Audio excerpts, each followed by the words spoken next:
এবারে সেই ইহুদি মুসলমান বলতে লাগলো, এ মানুষেরা শোনো রে, আমি কিসের জন্য মুসলমান হয়ে গেছি? একটা ঘটনা আমাকে পাগল করে দিয়েছে, একটা ঘটনা আমাকে দিবানা বানিয়ে দিয়েছে। ইহুদি বলল, শোনো রে, আমি একদিন আল্লাহর নবীর জিন্দেগি পড়তেছিলাম, আল্লাহর নবীর জীবন গ্রন্থ পড়তেছিলাম।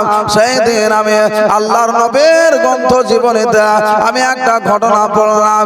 এক সাহাবী নবীর কাছে এসে বলতেছে, ইয়া রাসূলুল্লাহ,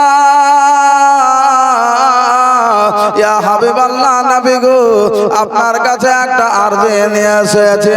আল্লাহর নবী বলেন, সাহাবী, কে আরজি নিয়ে এসেছো? আল্লাহর নবী সাল্লাল্লাহু তাআলা মায়ার নবীকে বলেন, নবী গো, আজকে 3 দিন ধরে আমার সন্তানকে খুঁজে পাচ্ছি না। আল্লাহর নবী বলে, সাহাবী, আমার কাছে কিসের জন্য এসেছো?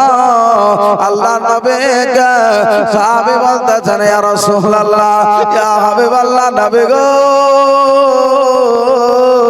আপনি হলেন ইলমে গায়বের সংবাদদাতা নবী, আপনি তো সবই বুঝতে পারেন, সবই দেখতে পান। তাই মায়ার নবী যে, আপনার কাছে আমি এসেছি, আমার সন্তান কোথায় আছে হুজুর, একবার আমাকে বলে দাও।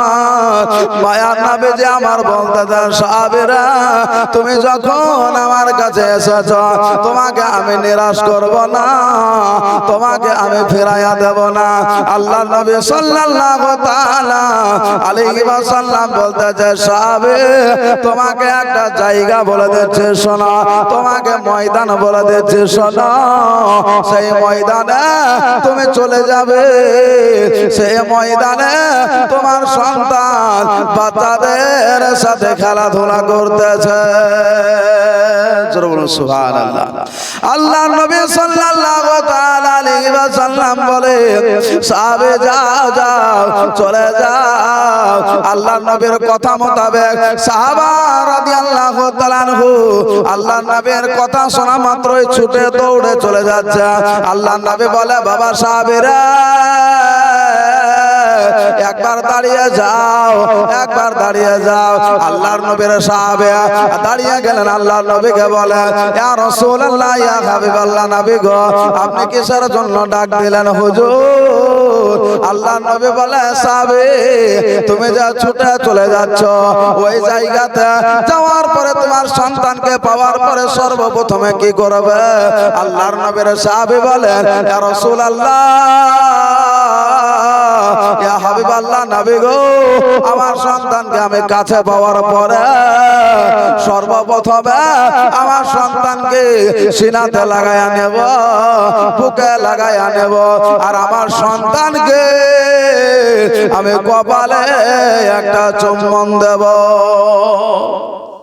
আল্লাহর নবী সাল্লাল্লাহু তাআলা আলাইহি ওয়াসাল্লামের মুখখানা যেমন একটু মলিন হয়ে গেল। আল্লাহর নবী বলেন, সাহাবীরা, তুমি আল্লাহর নবী, আমি তোমাকে জানিয়ে দিই, সেই জায়গাতে তুমি যাবে, কিন্তু যাওয়ার পরে সাহাবী, তুমি তোমার সন্তানকে চুম্বন করতে পাবে না, তুমি তোমার সন্তানকে চুম্বন করতে পাবে না।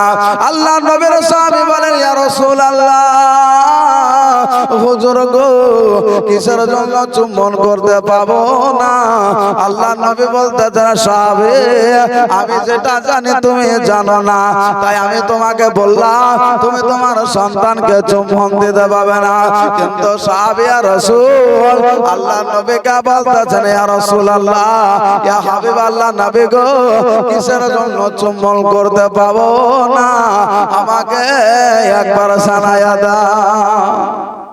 আল্লাহ নবী সাল্লাল্লাহু তাআলা আলাইহি ওয়াসাল্লাম নবী আমার বলতেছেন, সাহাবী, শোনো রে, আমি আমি আল্লাহ নবী জানাইয়া দে ওই ময়দানে তোমার বাচ্চা খেলাধুলা করতেছে, ওই ময়দানে খেলাধুলা করতেছে, ওই ময়দানে একটা দুইটা বাচ্চা না আরো অনেক অনেক বাচ্চা খেলাধুলা করতেছে।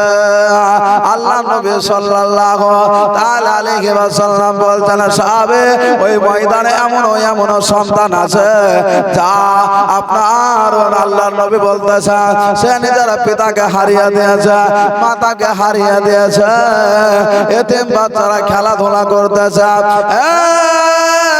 আমার সাহাবে শোনো, তাই আল্লাহ নবী আল্লাহ আমাকে পাঠিয়েছে জগতের বুকে মানুষের কষ্টকে দুর্ভিত করতে, মানুষের কষ্টকে দূর করতে, নাকি কাউকে কষ্ট দিতে।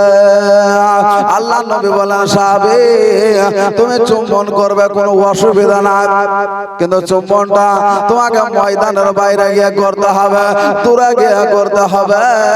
কেননা ওই সামনে যদি তুমি তোমার সন্তানকে আদর করো রে, চুম্মা দাও, আর ওই চুম্বনটা তুমি যখন তোমার সন্তানকে দেবে ওই এতিম বাচ্চার অন্তরে কষ্ট লেগে যাবে।